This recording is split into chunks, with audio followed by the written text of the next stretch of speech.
Hey everyone, my name's Jay. This might be my new background soon because I'm gonna be moving in here.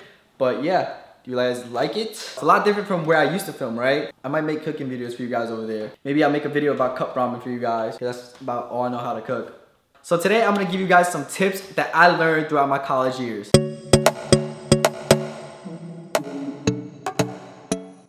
The first thing that you should know is always go to class on the first day and on the last day. The first day is for you to go get your syllabus and understand what you need to do in class and how to get a good grade. The last day is to, go to the final exam and take it and pass. The second thing that you need to know is you have to know how to study on your own. Because throughout your college semesters, you're not gonna always get a teacher that's really good. You might get one of those foreign teachers who can't really speak English and has like a really big accent and you can't understand what they're saying. You might be sitting in the front of the class or the back of the class, and it wouldn't matter because if you can't understand a teacher, what's the point of sitting where you're sitting? So that way you have to learn how to study on your own because it's really important. College isn't like high school, you don't have a classroom with like only 12 people. You have like a whole auditorium of people and a teacher can't really pay special attention to you. And also sometimes you might get those teachers who's like really dull and monotone. True story, I sat in front of the class one time, to like pay attention, like, oh, I'm getting bad grades. Maybe I should sit in front of the class so I can pay more attention. And I fell asleep in front of the teacher because, he was just really monotone. Yeah, like the stuff like he was talking about was really important, but he couldn't deliver it in a way where it's interesting. So you're just sitting there like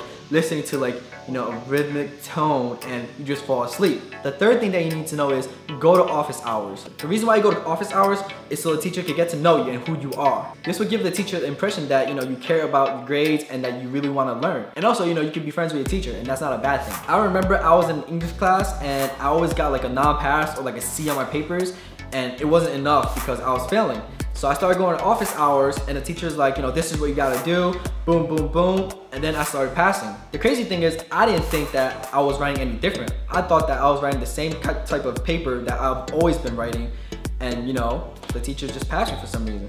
I guess it's because, the teacher thought that I showed up to office hours and that I cared, The fourth thing you need to know is you don't have to buy textbooks. There's tons of sites where you can rent textbooks. There's tons of sites where you can download PDFs, even though you shouldn't do it. But some teachers will tell you, there's a PDF online and you can download it and it's the same thing. And those are the teachers that's like mad cool. And then there's those teachers who's like, really like stingy or like really greedy. I remember I had one teacher who was like, yo, you have to buy this book for me. And it's like $30 or like $40. And what he did was he took like a whole bunch of other like published works and put it together. And it's like, yeah, you need this book. I'm like, really? Really, you're gonna scam us? This is what education is? And he's like, yeah, it's business. I was like, what? Is that legal? But yeah, you don't have to get a textbook, If you pay attention in class, take down notes, that's all you really need. You don't need the textbook, all you need is your notes. But then there's homework. And if there's homework, you could just always, look online or, ask a friend to borrow his book, or you guys can go half on a book. Throughout my 5 years of college, I've only bought maybe 4 to 5 books. Let's do the math real quick. I need 120 credits to graduate. It's 3 to 4 credits per class.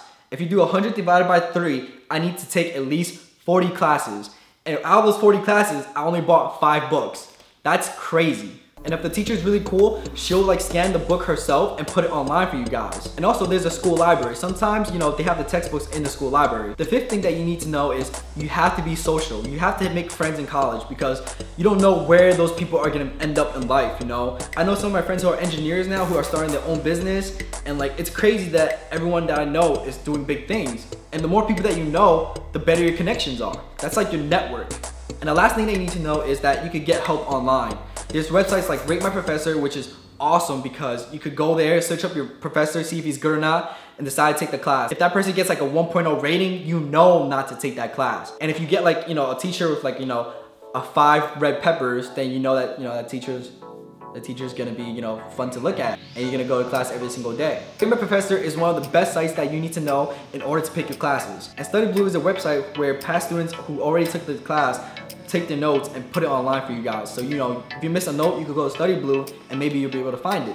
But those are the advices and tips I have for you right now. If you guys have any other tips or like, if you have any questions, leave them in the comments below. I hope this video helps some of you guys and girls out there out. And thank you guys for watching and thank you guys for always supporting. Don't forget to like, subscribe, and share the video for me. Oh, again, if you guys like the background, give this video a thumbs up and leave in the comment section below if you like this setting.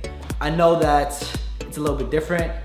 And if you want to see cooking videos, let me know too, because, cup ramen all day. Peace.